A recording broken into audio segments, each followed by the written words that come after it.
Stand by, we're live in 30. Copy that. Rolling intro in 5, 4, 3.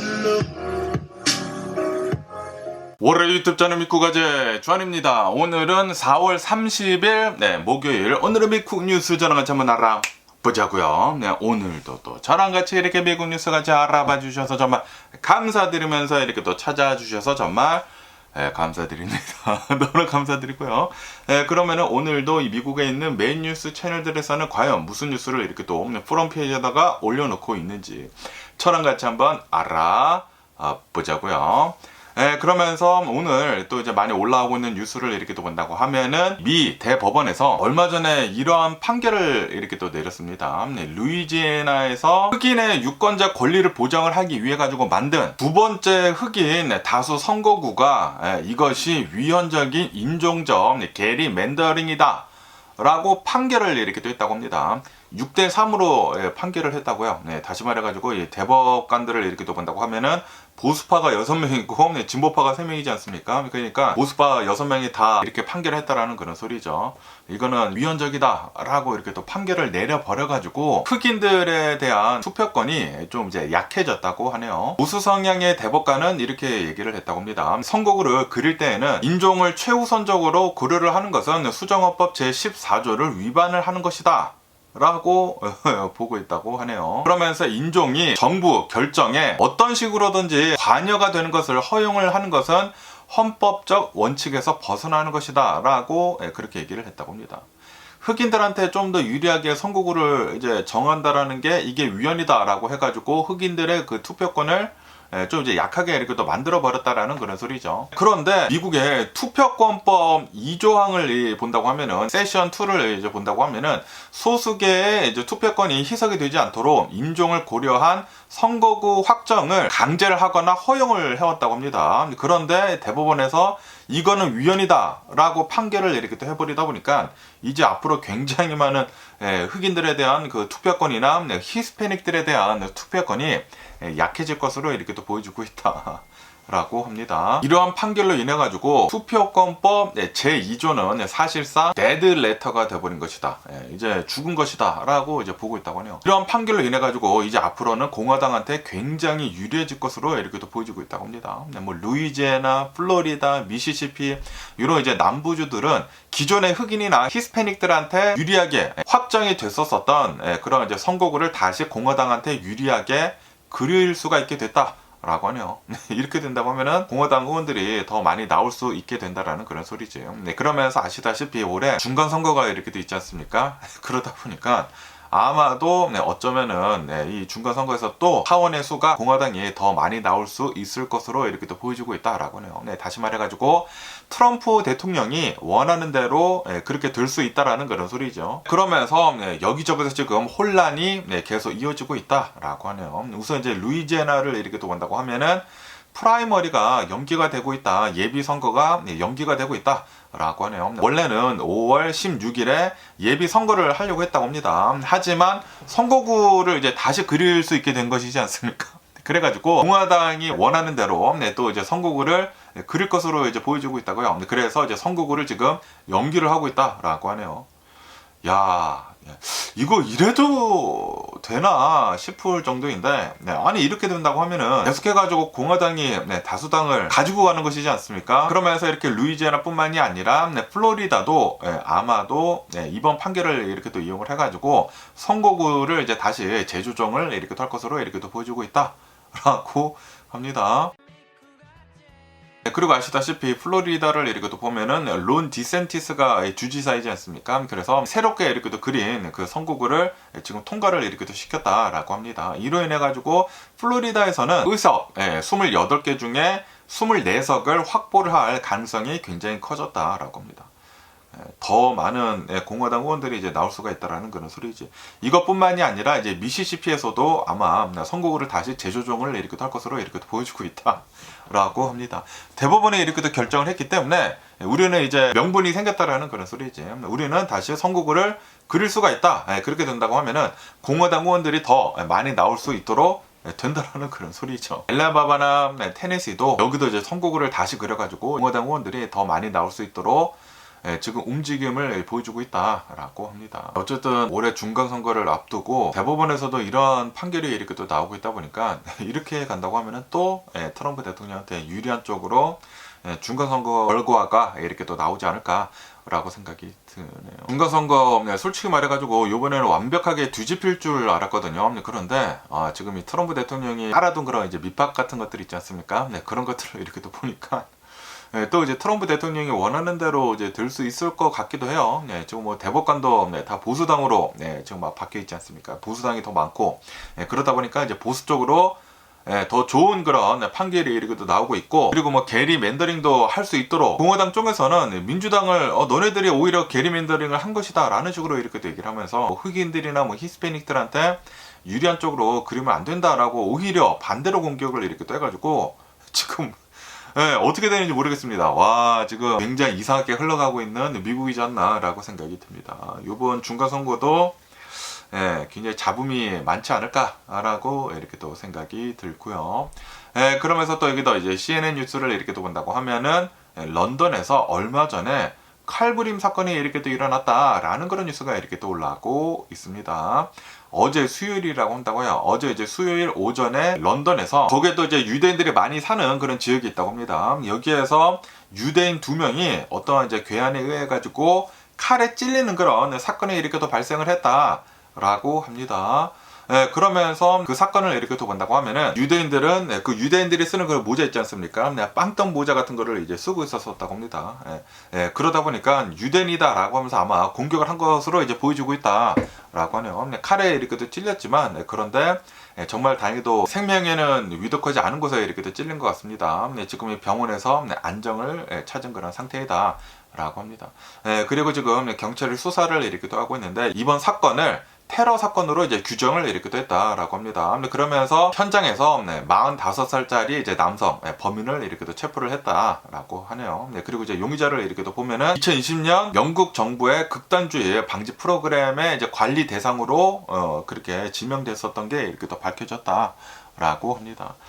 그러면서 이렇게 유대인들을 이제 표적을 해서 이제 공격을 이렇게 또 한 것이지 않습니까? 그러다 보니까 어떤 이제 랍비가 경고를 이렇게 또 하고 있다고 하네요. 겉으로 유대인 같이 이렇게 또 입고 다닌다고 하면은, 그러면은 영국에서는 더 이상 안전하지 않다라고 얘기를 하면서 이 영국 정부한테 좀 이제 강력한 대처를 이제 촉구를 이렇게 또 하고 있다. 라고 합니다. 그러면서 최근 몇 주간 영국을 이렇게 또 본다고 하면은 유대인 자선단체 구급차에 방화가 있었었다고 하고요. 그리고 유대인 회당에 공격이 있었었고, 이러한 유대인 혐오 범죄가 잇따르고 있다 영국에서 라고 하네요. 그러다 보니까 영국에 있는 유대인들은 웬만하면은 유대인처럼 입고 다니는 것은 위험하다라고 이제 하고 있다라는 그런 소리죠.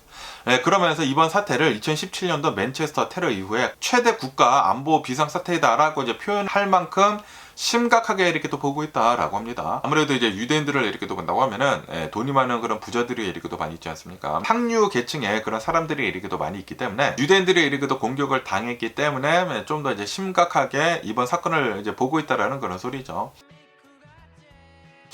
이로 인해 가지고 지금 영국 정부는 유대인 학교, 유대인 회당, 유대인 커뮤니티 센터 같은 곳들, 이런 것들의 이제 보안을 강화를 이렇게 또 하기로 했다라고 하네요. 이로 인해서 한 2,500만 파운드가 더 추가적으로 들 것으로 이렇게 또 보여주고 있다.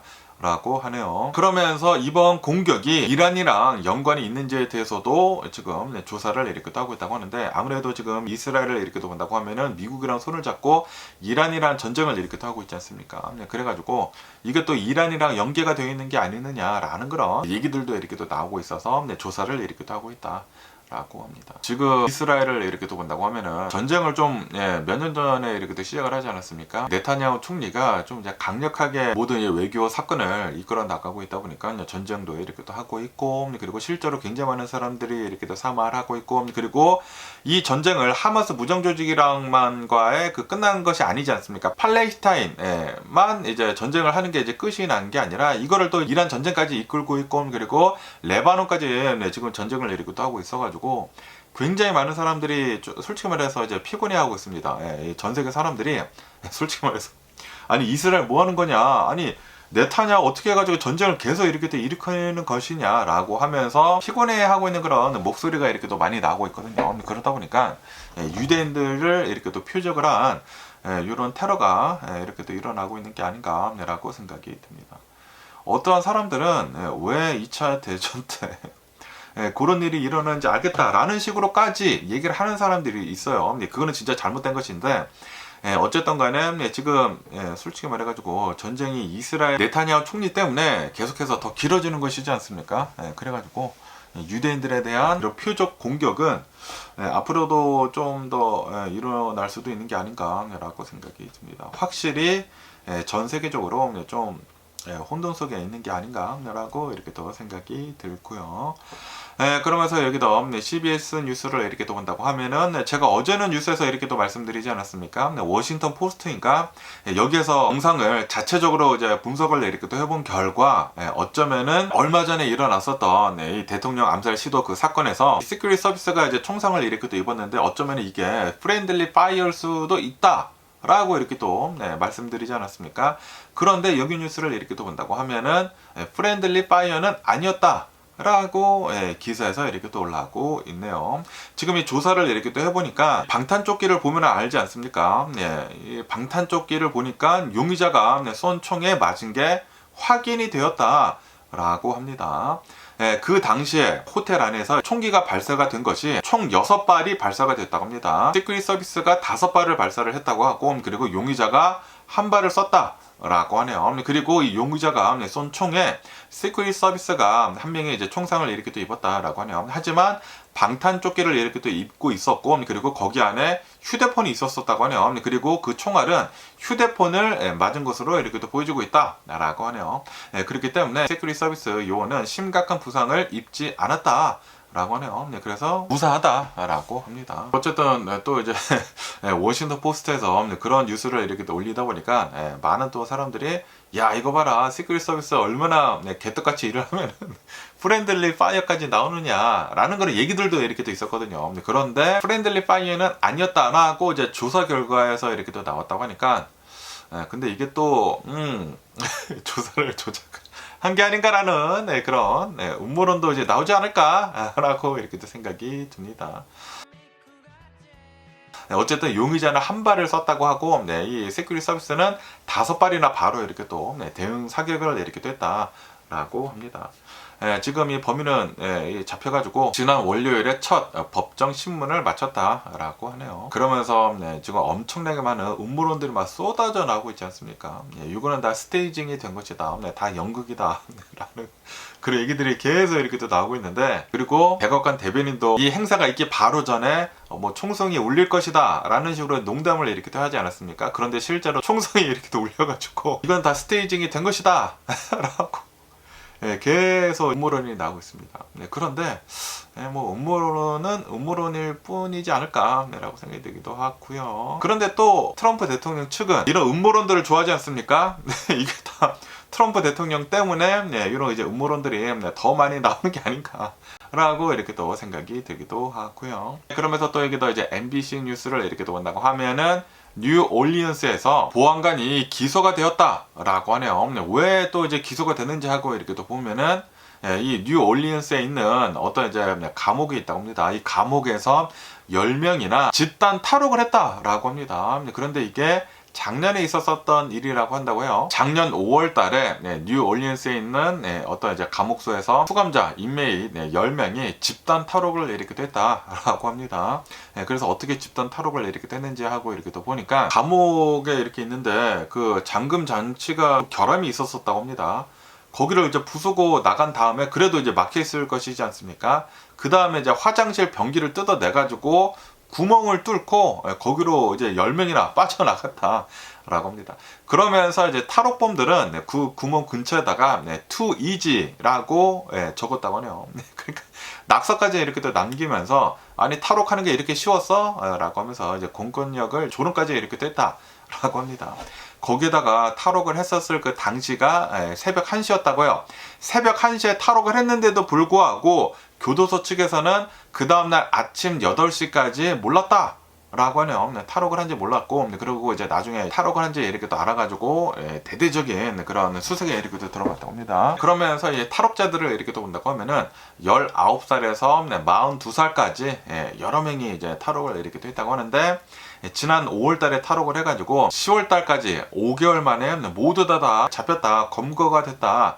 라고 합니다. 그런데 이러한 사건이 이렇게 일어나도록 관리를 소홀히 한 이 보안관이 요거는 다 너 책임이다 라고 하면서 기소가 이렇게 또 됐다고 합니다. 공직자 직무 유기, 허위 기록 작성, 뭐 사법 방해, 공모 이런 것들을 이렇게 또 해가지고 30여 가지의 중재 혐의를 보안관 그리고 CFO에 기소를 이렇게 또 했다고 하네요. 그래가지고 보석금이 이제 책정이 됐다고 하는데 보안관은 30만 달러의 보석금이 책정이 되었다고 하고요. 그리고 CFO는 20만 달러의 보석금이 이렇게 책정이 되었다라고 합니다. 야, 그런데 10명이나 탈옥을 이렇게 또 했다고 하니까, 그리고 얼마나 쉽게 탈옥을 했으면은 too easy라고 낙서까지 남길 정도로 너무나 쉽게 교도소가 이제 관리가 안 되지 않았나 라고 이렇게 또 생각이 듭니다. 아마 죄를 달게 받지 않을까 라고 생각이 들고요. 그러면서 또 이게 더 이제 뉴욕타임즈를 이렇게 또 본다고 하면은 펜타곤에서 이번 이 이란의 2달간의 이 전쟁의 비용을 이제 공개를 이렇게 또 했다고 합니다. 공개를 이렇게 또 하니까 25 빌리언 달러가 나왔다. 이번 이제 2달 동안 전쟁을 이렇게 또 하면서 250억 달러나 이제 썼다라고 합니다.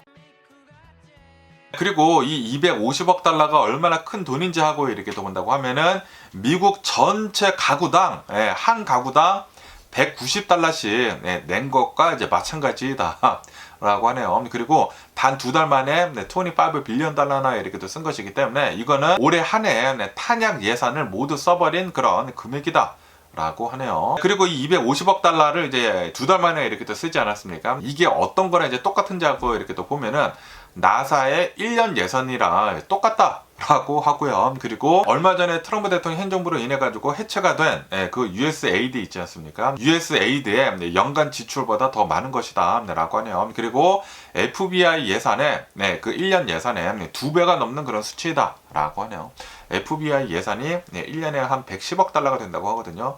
이거보다 훨씬 더 많은 2배나 많은 돈을 단 2달 만에 이 펜타곤에서 이렇게 또 썼다라는 그런 소리죠. 그러다 보니까 지금 이 트럼프 대통령은 국방 기본 예산을 사상 최대치인 1.5 트릴리언 달러로 이제 요청을 이렇게 한 상태다라고 하네요. 내년에 1.5 트릴리언 달러. 어마무시하게 커다란 그런 금액이라고 한다고 합니다. 거기에다가 이번에 쓴 25 빌리언 달러, 250억 달러는 트럼프 대통령이 요청을 한 그 예산 외에 추가로 들어가는 그런 비용이다라고 합니다. 다시 말해가지고 요번 2달 동안에 트럼프 대통령이 일으킨 이 이란의 전쟁으로 인해가지고 말도 못하는 돈을 엄청나게 썼다라는 그런 소리죠. 사이드로 썼대요. 사이드로. 이 국방 예산 사이드로 더 쓴 것이다 라고 합니다. 그러면서 어디에 이렇게 많은 돈이 들어갔는지 하고 이렇게 또 보면은 탄약이나 이제 장비를 교체를 하는데 가장 큰 돈이 이렇게 또 들어가고 있다라고 하네요. 전쟁을 이렇게 또 하면서 소모가 된 미사일, 폭탄, 전투기 같은 거 이제 파괴가 되고 막 그러지 않았습니까? F-15 뭐 4대가 떨어지고 막 그러지 않았습니까? 이거를 이제 새롭게 교체를 하는 그런 비용으로 25 빌리언 달러나 지금 들어가고 거의 대부분 그런 데 이렇게 또 들어갔다고 합니다. 탄약 같은 거, 폭탄 같은 거, 미사일 같은 거 엄청나게 이렇게 또 쓰지 않았습니까? 거의 다 그런 곳에 이제 썼다라는 그런 소리죠. 그런 것뿐만이 아니라 뭐 운영비 같은 것들도 이제 많이 들어갔다고 하고 뭐 항공기 같은 거 이동하는 데에도 이제 돈이 이렇게 또 많이 들어가고 그런다라는 그런 소리죠. 그러면서 이렇게 250억 달러나 이 전쟁으로 이렇게 또 썼는데 그런데 그 250억 달러는 솔직히 말해가지고 미국인들한테 원래 그 오바마 케어나 뭐 차일드 케어 같은 거 뭐 주려고 했지 않았습니까? 그런데 그런 거를 다 깎지 않았습니까? 그런 거를 다 트럼프 대통령 행정부에서 원 빅 뷰티풀 빌로 인해 가지고 줄여버리지 않았습니까? 그런 것들을 다 보조를 해주고도 남는 그런 돈이다라고 합니다.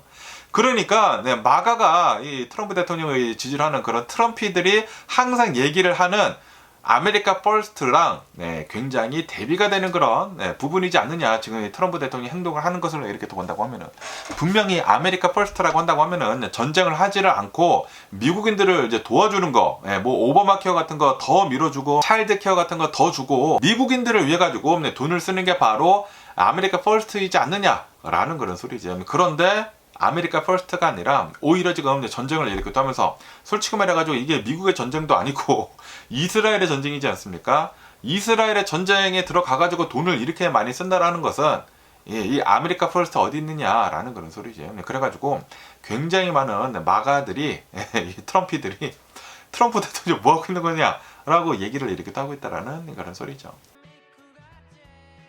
그것뿐만이 아니라 지금까지 이번 전쟁으로 인해 가지고 14명의 미군이 전사를 이렇게 했다. 이것도 씻을 수 없는 그런 상처이지 않느냐라고 하네요. 어쨌든 지금 펜타곤에서도 이렇게 또 얘기가 나오고 있다고 하는데 엄청나게 많은 돈을 지금 쓰고 있다라고 합니다. 트럼프 대통령 자기가 얘기를 한 것과 다른 행동을 이렇게 하고 있는데도 불구하고 아직까지도 이제 트럼프들이 있기는 있거든요. 뭐 많이 줄어들긴 줄어들었지만 그래도 아직까지도 많이 이렇게 또 있기 때문에 제발 좀 정신을 빨리 차렸으면 하는 그런 바람인데, 그런데 또 이제 트럼프 대통령이 이번 이제 중간 선거에서 막 선거구를 다 재조정을 이렇게 또 하고 있기 때문에 이번 중간 선거도 솔직히 말해서 모르겠습니다. 트럼프 대통령이 너무 꼼수를 지금 부리고 있기 때문에 또 이제 공화당이 또 이제 다수석에 나오는 게 아닌가라는 그런 생각이 들기도 합니다.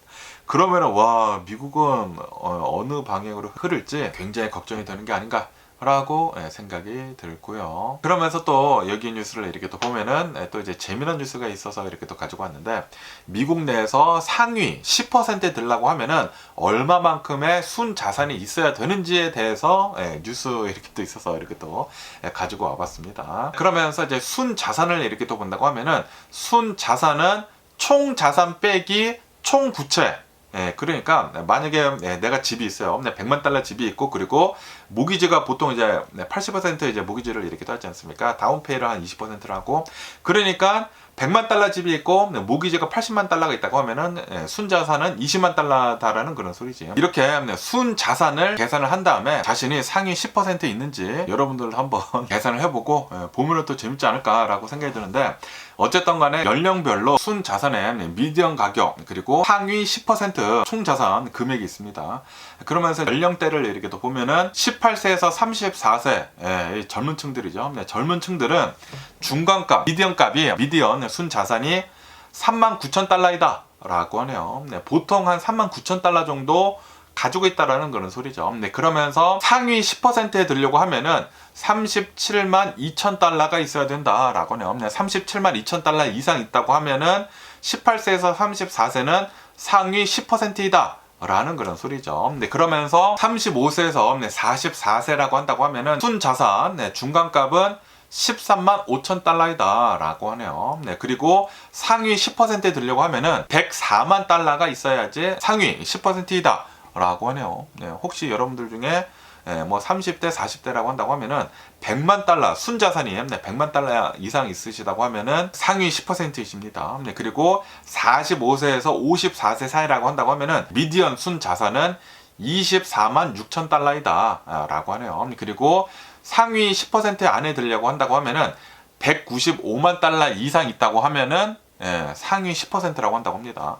그러니까 한 40대, 50대, 40대 후반, 이제 50대 초반이라고 한다고 하면은 200만 달러 이상 있으면은 상위 10%이다 라는 그런 소리죠. 그러면서 55세에서 64세 사이는 미디언 순 자산은 36만 4천 달러이다 라고 하네요. 그리고 상위 10% 안에 들려고 하면은 296만 달러가 있어야지 상위 10%라고 한다고 합니다.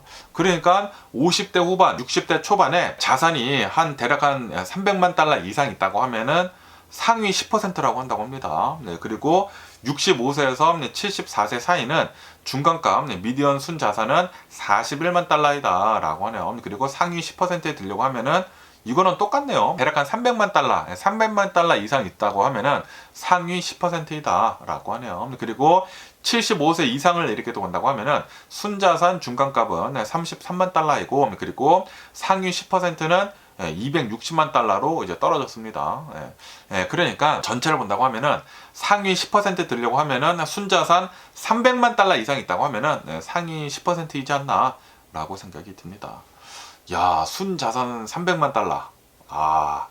부럽네요. 부럽고요.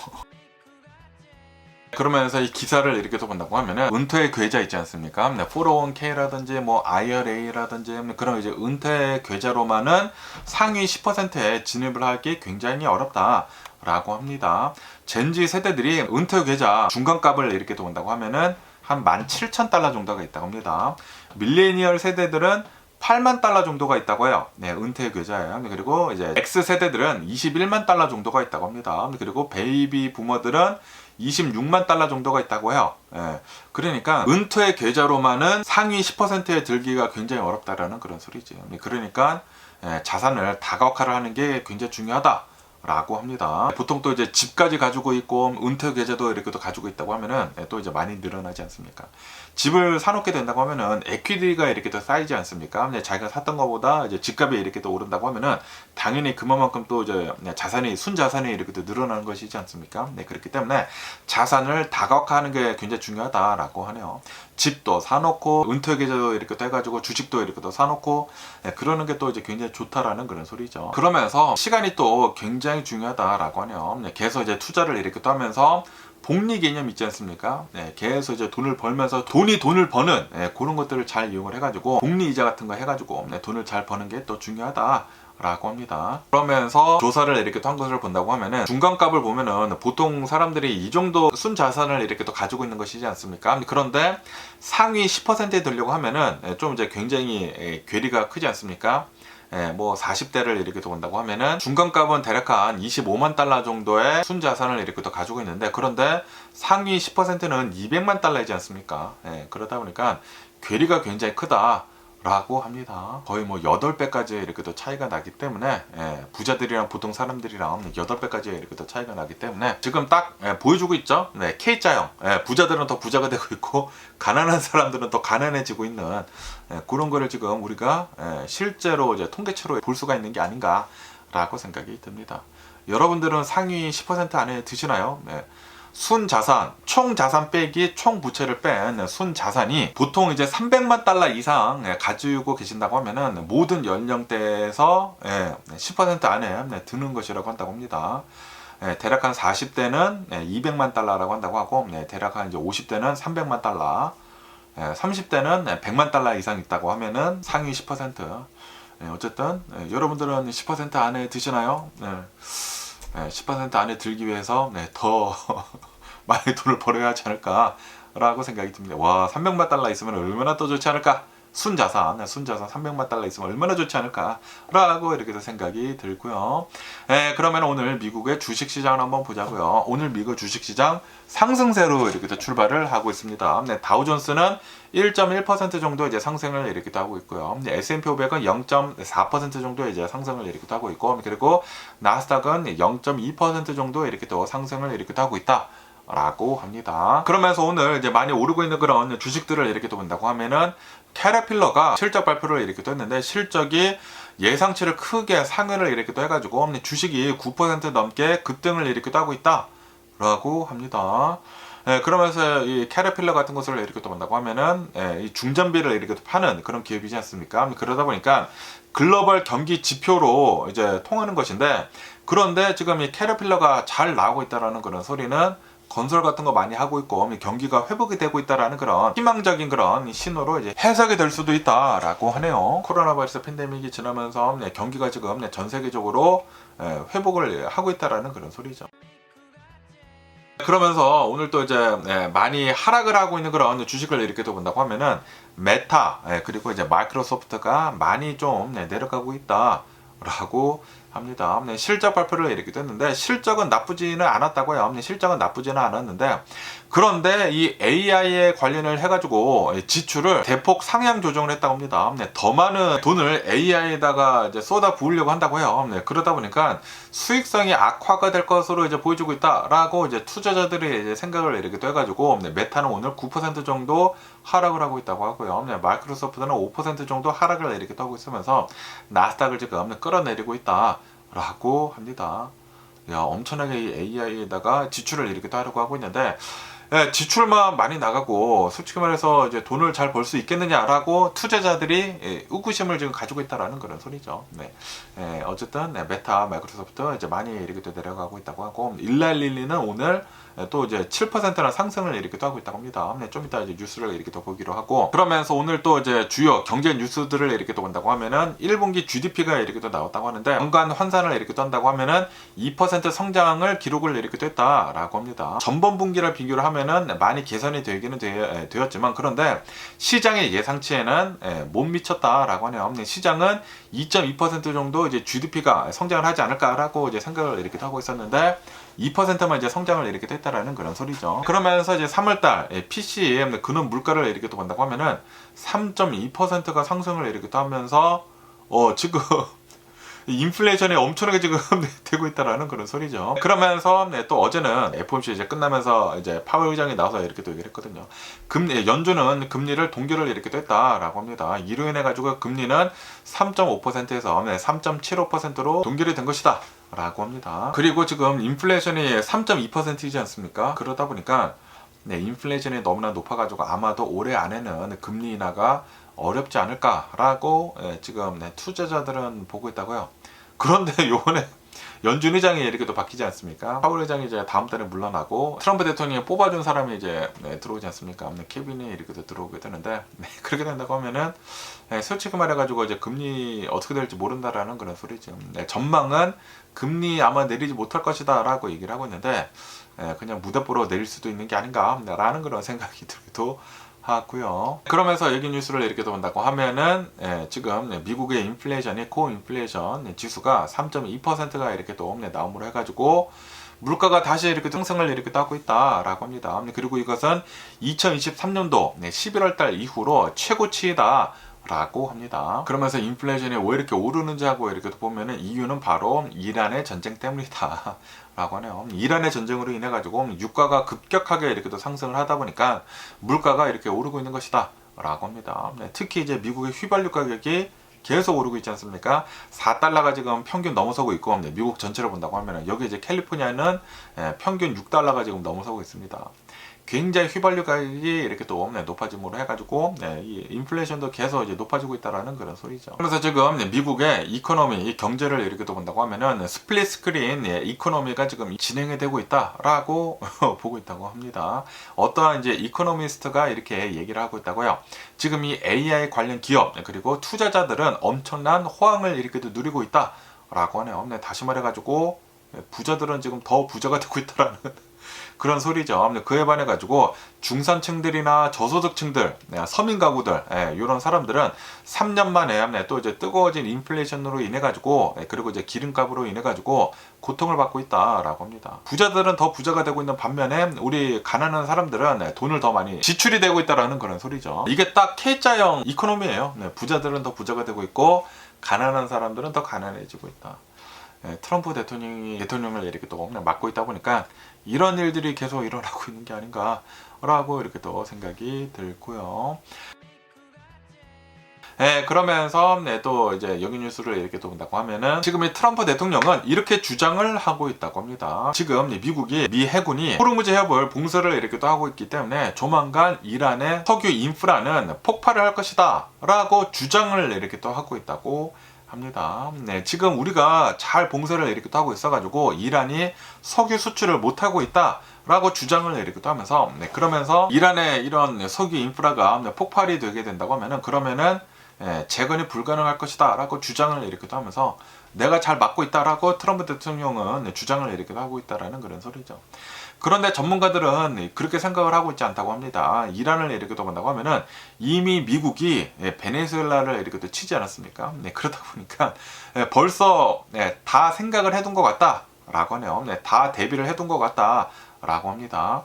이 이란을 이렇게 또 본다고 하면은 석유 저장 능력이 예전보다 더 많이 올려놓은 것으로 이렇게 또 보여주고 있다.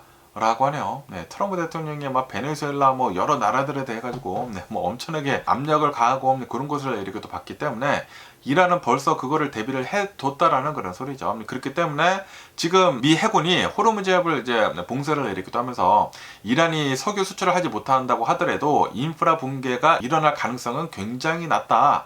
라고 합니다. 유전 같은 것을 이렇게 본다고 하면은 그냥 수도꼭지 잠그듯이 그냥 잠글 수가 없다고요. 만약에 그냥 잠그게 된다고 하면은 다 망가져 버리게 된다고 합니다. 그렇기 때문에 최저로 이제 뽑을 수 있는 그런 양이 있고 최대로 뽑을 수 있는 양이 있다고 합니다. 그래가지고 지금 이란은 아마 최저 수준으로 이제 뽑고 있으면서 저장 공간을 지금 많이 늘려놓고, 그리고 기차로도 뭐 수출을 한다나 만다나 그런 얘기들이 이렇게 또 있지 않습니까? 다시 말해가지고 이란은 벌써 이러한 상황을 대비를 이렇게 또 해두지 않았을까라고 이제 전문가들은 이렇게 또 보고 있다라는 그런 소리죠. 그렇기 때문에 트럼프 대통령이 이렇게 주장을 하는 것과 다르게 이란은 훨씬 더 길게 버틸 수 있을 것으로 이렇게 또 보여지고 있다라고 합니다.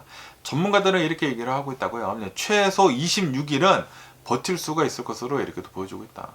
저장소도 다 사용을 하고, 그리고 유저선들도 다 사용을 하게 된다고 하면은 최소 26일을 버틸 수가 있다고 하고, 그러면서 최대 76일 이상 버틸 수도 있다 라고 하네요. 이런 유저선들도 또 이제 빈 것들도 더 들어오게 된다고 하면은 거기에다가도 더 저장을 이렇게 또 해두고, 그리고 뭐 기차로도 뭐 수출을 한다나 만다나 그렇게 있기 때문에 최대 2달 넘게 버틸 수도 있을 것으로 이렇게 또 보여주고 있다라고 합니다. 하지만 그렇게 한다고 하더라도, 잘 버틴다고 하더라도 실제로 이란을 이렇게 또 본다고 하면은 석유 수출이 막힘으로 해가지고 매일 5억 달러씩 손실을 이렇게 또 보고 있다 라고 합니다. 이거는 이제 백악관에서 이렇게 또 발표를 이렇게 또 하고 있다고 하는데, 그러면서 이란은 석유를 이렇게 또 생산을 이렇게 또 하는 게 하루에 210만 배럴씩 생산을 이렇게 또 했다가 지금은 56만 배럴로 지금 최저로 아마 뽑고 있지 않을까라고 이렇게 또 보고 있다고 하네요. 다시 말해가지고 지금 이란을 이렇게 또 본다고 하면은 버티기 전략을 지금 쓰고 있다라고 합니다. 과연 누가 더 오래 버티는지 이게 관건이다 라고 하네요. 이란은 뭐 저장소 같은 것들을 최대한 활용을 해가지고 최대한 버티려고 하고 있다고 하고, 그리고 돈도 지금 못 벌고 있지 않습니까? 돈 벌어둔 것을 최대한 덜 쓰면서 최대로 이제 버티려고 이렇게 하고 있다 라고 한다고 하고요. 그러면서 미국은 지금 호르무즈 협의 이제 막힘으로 해가지고 전 세계적인 에너지 공급 쇼크가 오기 전까지 아마 이제 경제적인 파장이 있기 전까지 버틸 것으로 이렇게 또 보여주고 있다 라고 하네요. 다시 말해가지고 전 세계 경제 공황이 오기 전까지 트럼프 대통령은 봉쇄를 하지 않을까 라고 보고 있다고 하네요. 그러면서 그 전까지 이란을 협상 테이블로 끌어내가지고 협상을 빨리 마무리 지으려고 이렇게 하고 있다 라고 합니다. 그러니까 지금 이란이랑 미국이랑 서로 버팅기기를 하고 있다라는 그런 소리죠. 과연 누가 이길지 계속 한번 뉴스를 지켜보면 좋을 것 같습니다. 이란도 지금 굉장히 힘든 상태이고, 그리고 트럼프 대통령도 지금 전 세계적인 경제 공황을 자기가 만들면 안 되지 않습니까? 그러다 보니까 아마 그 전까지는 뭐 풀 것 같긴 한데, 과연 누가 오래 버티는지 뉴스를 계속 지켜봐야 하는 게 아닌가 라고 생각이 듭니다. 트럼프 대통령 분명히 중간선거 전까지는 풀기는 풀 거예요. 아무래도 중간선거 전에 풀어야지만 주식시장에 다시 오르고, 그러면 또 이제 미국 사람들이 와, 내 주식 다시 늘어나고 있네 라고 하면서 또 이제 트럼프 대통령 뽑아줄 수도 있거든요. 어쨌든 이런 뉴스도 이렇게 또 올라오고 있고요. 그러면서 또 이 뉴스를 이렇게 또 본다고 하면은 지금 이 AI에다가 엄청나게 돈을 쏟아붓고 있지 않습니까? 빅테크 기업들이. 그러면서 지금 주식시장을 이렇게 또 본다고 하면은 엇갈린 그런 반응을 지금 보여주고 있다라고 합니다. 우선 이 알파벳을 이렇게 또 본다고 하면은, 구글을 이렇게 또 본다고 하면은, 구글도 어마무시하게 많은 돈을 AI에다가 이렇게 또 투자를 하고 있다고 하거든요. 투자를 이렇게 또 하고 있는데, 그런데 이 구글은 요번에 실적 발표를 이렇게 또 했는데 실적이 굉장히 또 좋게 나왔다고 합니다. 예상치를 뛰어넘는 실적이 이렇게 또 나오고 있다 보니까 AI에다가 엄청난 돈을 투자를 하고 있는데 그에 상응하는 그런 매출이 이렇게 또 나오고 있고, 지금 실적이 굉장히 좋게 이렇게 또 나오고 있다 보니까 AI 투자가 지금 실질적으로 돈을 만들어내고 있구나 라고 하면서 지금 주식은 7% 정도 급등을 이렇게 또 하고 있다 라고 합니다. 그러면서 올해 들어가지고 이 알파벳 구글은 더 많은 돈을 AI에다가 이제 투자를 지금 하려고 하고 있다 라고 합니다. 그리고 이거를 투자자들은 긍정적으로 이렇게 또 평가를 하고 있다라는 그런 소리죠. 그러다 보니까 주식은 계속 이렇게 상승을 하고 있다고 하는데, 그에 반해 가지고 이제 메타, 페이스북을 이렇게 또 본다고 하면은 오늘 주식이 10% 정도 폭락을 이렇게 하고 있다라고 합니다. 실적 발표를 이렇게 한 것을 보니까 실적은 예상치보다 더 좋게 나왔다고요. 더 좋게 나오기는 나왔는데, 그런데 이 메타에서는 AI에다가 투자를 하는 그 비용을 대폭 상향 조정을 한다고 합니다. 더 많은 돈을 AI에다가 투자를 하겠다라고 그렇게 얘기를 했다라는 그런 소리죠. 그런데 이 페이스북을 이렇게 또 본다고 하면은 메타, 뭐 인스타그램, 뭐 모든 것들을 이렇게 또 본다고 하면은 최근 들어가지고 하루 활성 이용자 수가 줄어들었다고 합니다. 줄어들고 있다 보니까 매출로도 이어지지도 않고 있고, 거기에다가 이 메타를 이렇게 또 보면은 AI에다가 투자를 엄청나게 하는데 비해 가지고 AI로 매출로 이끌어내는 게 별로 없다, 수익 모델이 별로 없다 라고 하네요. 천문학적인 돈을 AI에다가 쏟아붓고 있는데 메타는 AI로 어떤 돈을 어떻게 벌겠느냐 라고 지금 투자자들이 의구심을 내놓고 있다는 그런 소리죠. 그러다 보니까 지금 메타는 10% 정도 폭락을 이렇게 하고 있다 라고 합니다. 그러면서 또 다른 빅테크 기업들에서도 계속해가지고 AI에다가 어마무시한 돈을 투자를 올해도 이제 할 것으로 이렇게 또 예상을 하고 있다라고 합니다. 아마존이 가장 많은 돈을 투자를 한다고 해요. 2천억 달러. 2천억 달러를 올해 투자를 할 것으로 이제 보여주고 있다고 합니다. 아마도 이제 클라우딩 서비스, AI 클라우딩 서비스에다가 투자를 이렇게 하는 게 아닌가라고 생각이 들고요. 그리고 마이크로소프트 역시 어마무시하게 많은 돈을 AI에다가 이제 투자를 한다라고 합니다. 그러니까 이제 클라우딩 서비스 하는 것들은 여기에다가 AI 칩 같은 것들을 이제 둬야 하기 때문에, 그러니까 AI 인프라를 이제 구축을 한다라는 그런 소리죠. 그렇기 때문에 돈을 엄청나게 지금 쓰고 있다라는 그런 소리죠. 구글도 마찬가지이고, 거기다 이제 클라우딩 서비스를 하는 곳에는 이 AI에다가 돈을 엄청나게 쓴다라는 그런 소리지. 엔비디아 칩 같은 것들이나 뭐 인텔 칩, 요즘 들어가지고 이 AI도 이제 CPU 칩이 이제 중요해지고 있다 보니까 이런 장비 같은 거, 인프라 같은 거 돈을 엄청나게 이렇게 쓴다라는 그런 소리죠. 어쨌든 이런 뉴스도 이렇게 또 올라오고 있고요. 그러면서 또 이 뉴스를 이렇게 또 본다고 하면은 일라이 릴리에서 실적 발표를 이렇게 됐는데, 실적이 미친 듯이 좋게 나왔다 라고 합니다. 역대급 실적이 이렇게 또 나왔다 라고 하네요. 매출이 198억 달러를 기록을 했다고요. 예상치 176억 달러를 훨씬 더 크게 웃도는 그런 수치이다 라고 합니다. 주당 순이익도 8불 55가 나왔다. 예상치가 6불 66이었는데 이거보다 훨씬 더 많은 8불 55가 이렇게 또 나와가지고 일라일릴리 주식 오늘은 8% 정도 급등을 이렇게 또 하고 있다 라고 합니다. 그러면서 어디에서 이렇게 많은 매출이 이렇게 또 나왔냐면은 마운자로 당뇨 치료제가 엄청나게 많은 매출을 이렇게 또 일으켰다라고 합니다. 전년 대비해가지고 매출이 글로벌로 125%가 급성장을 이렇게 됐다 라고 합니다. 그리고 젯바운드, 이 비만 치료제 있지 않습니까? 비만 치료제도 80%나 성장을 이렇게 또 해가지고 어마무시하게, 미국 매출만 80% 성장을 해가지고 어마무시하게 많은 사람들이 젯바운드를 맞으면서 살을 이렇게 또 빼고 있다라는 그런 소리죠. 그러면서 이 일라일릴리를 이렇게 또 본다고 하면은 비만이나 이제 당뇨 치료제는 시장의 60%를 장악을 이렇게 또 하고 있다 라고 합니다. 노보 놀디스크는 한 40%라고 한다고요. 그러니까 일라일릴리가 훨씬 더 많은 시장을 장악을 이렇게 또 하고 있다라는 그런 소리죠. 그러면서 이제 젯바운드나 유고비를 이렇게 또 본다고 하면은 젯바운드가 더 많이 빠진다고 합니다. 그러다 보니까 사람들이 젯바운드를 더 많이 맞고 있는 것 같아요. 그러면서 일라일릴리에서는 올해 먹는 비만약을 아마 출시를 할 것으로 이렇게 또 보여주고 있다 라고 합니다.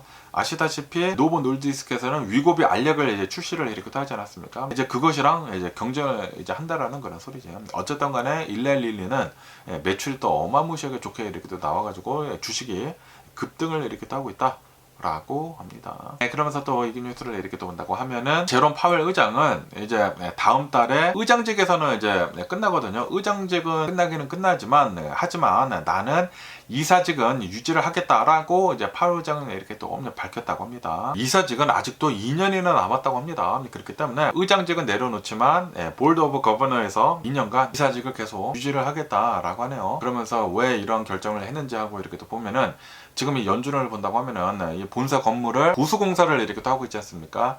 이것에 대해 가지고 지금 이 법무부에서 트럼프 대통령 행정부에서 조사를 하고 있지 않습니까? 이 파월 의장 너가 뭐 뒷돈을 뭐 받았네 말았네 해가지고 돈을 많이 쓰지 않았냐라고 하면서 그 트럼프 대통령이 잘하는 거 아닌가? 그러니까 파월 의장을 압박을 해가지고 금리를 내리려고 트럼프 대통령 행정부의 법무부가 조사를 한 것이거든요.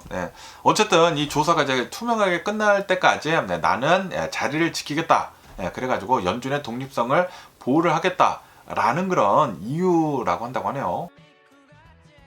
그러면서 이제 파웰 의장이 계속해가지고 이 이사직을 유지를 이렇게 한다고 하면은 트럼프 대통령은 연준 이사회 내에서 자신이 원하는 다수 세력을 확보를 하기가 어려워진다라고 합니다. 아무래도 이제 파웰 의장은 지금 이 트럼프 대통령이 좀 이제 적대적으로 이렇게 돼 있지 않습니까? 솔직히 말해가지고 파웰 의장을 뽑아준 사람이 트럼프 대통령이거든요. 그런데 이제 트럼프 대통령이 하는 그 여러 가지 것들을 이렇게 본다고 하면은 좀 너무나 자기 멋대로 이렇게도 하고 있지 않습니까? 그러다 보니까 연준의 독립성은 지켜줘야 한다라고 파월 의장은 지금 그렇게 행동을 하고 있다라는 그런 소리죠. 어쨌든 이제 케빈 오시가 요번에 이제 연준 의장으로 이제 다음 달에 올라올 테인데 과연 이 금리가 내려갈런지 트럼프 대통령의 바람대로 계속 한번 뉴스를 지켜보면 좋을 것 같습니다.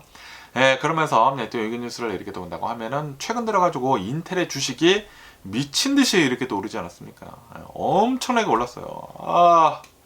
저도 저도 사가지고 주식이 많이 오르기는 올랐는데 제가 더 살려고 했는데 너무 조금 산 게 참 답답합니다. 답답해요. 그때 질렀어야 됐는데 너무 조금 질러가지고 지금 하루하루가 너무 짜증이 납니다. 왜 내가 그때 엄청나게 넣지 않았냐. 진짜 제가 엄청나게 돈을 막 집어넣으려고 했거든요. 두세 달 전에. 근데 늦었죠. 그래도 뭐 많이 오르기는 오르고 있기는 있는데 뭐 어쨌든 간에 최근 들어가지고 인텔의 주가가 12%가 폭등을 이렇게 떴거든요. 왜 이렇게 인텔의 주가가 이렇게 오르고 있는지 하고 이렇게 또 본다고 하면은 애플이랑 지금 파운더리 협력을 할 수도 있다. 라는 그런 얘기들이 이렇게 또 나오고 있다고 합니다. 애플이 차세대 M 시리즈 칩을 인텔에서 아마도 파운더리를 통해 가지고 생산을 할 수도 있다라는 그런 얘기들이 이렇게 또 나오고 있다고 합니다. 인텔이 지금 18AP라고 하는 새로운 최첨단 공정을 내놓으려고 하고 있다고 합니다. 다시 말해가지고 인텔의 기술력이 지금 TSMC까지 올라오려고 하고 있다라는 그런 소리죠. 그러면서 애플뿐만이 아니라 구글에서도 인텔의 최첨단 패키징 기술을 사용을 하려고 하고 있다라고 합니다. 다시 말해가지고 이 패키징 기술 역시 인텔이 TSMC급까지 올라오고 있다라는 그런 소리죠. 그러면서 최근 들어가지고 이 인텔을 이렇게 또 본다고 하면은 기술적 한계를 극복을 하고 있다. 라고 합니다. 18A 공정, 그러니까 1.8 나노급 그 공정이 지금 새로운 칩들의 적용이 시작이 됐다라고 합니다. 특히 수율이 굉장히 많이 크게 개선이 되었다. 라고 합니다. 그리고 지금 이 인텔을 이렇게 또 본다고 하면은 14A 공정을 지금 개발을 이렇게 또 하고 있다고 하는데 테슬라의 테라팹에 아마 이 공정을 사용을 할 것으로 이제 보여주고 있다라고 합니다. 엄청나게 최첨단 공정을 그 기술을 인텔이 지금 만들어 나가고 있다라는 그런 소리죠. 그러면서 아시다시피 미국 정부를 이렇게 또 본다고 하면은 이거는 뭐 트럼프 대통령이나 바이든 대통령 때나 똑같습니다. 미국에서 칩을 생산을 해야 된다. 라는 것에 이제 똑같이 이렇게 또 있기 때문에 아마도 애플이나 엔비디아, 뭐 AMD, 뭐 테슬라, 구글 많은 기업들이 아마도 인텔을 이렇게 또 이용을 해가지고 칩을 인텔에서 생산을 하지 않을까라고 보고 있다고요. 그러다 보니까 지금 인텔은 아마도 앞으로 굉장히 잘 나갈 것으로 이렇게 보여주고 있다고 합니다. TSMC의 일들을 인텔이 다 가지고 가지 않을까 라고 이제 보고 있어가지고 인텔이 엄청나게 지금 상승을 이렇게 하고 있는 것이다 라고 합니다. 역대 최고치를 지금 찍고 있다 라고 하네요. 어쨌든 인텔 진짜 답답합니다. 제가 두세 달 전부터 막 사고 있었는데 많이 샀어야 됐는데 너무 조금 사가지고 너무 짜증이 나고요. 어쨌든 간에 오늘 제가 본 미국 뉴스는 여기까지고요. 오늘도 제 영상 끝까지 시청해 주셔서 정말 감사드리고 항상 건강하시고 행복하세요. 그럼 안녕히 계세요. 그리고 내일 봐.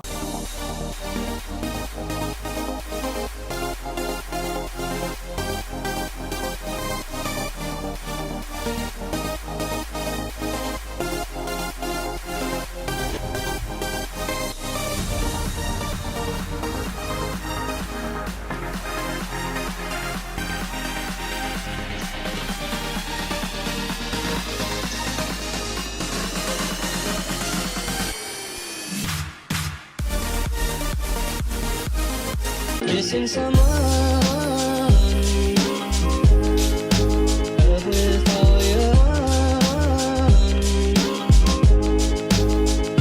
Missing someone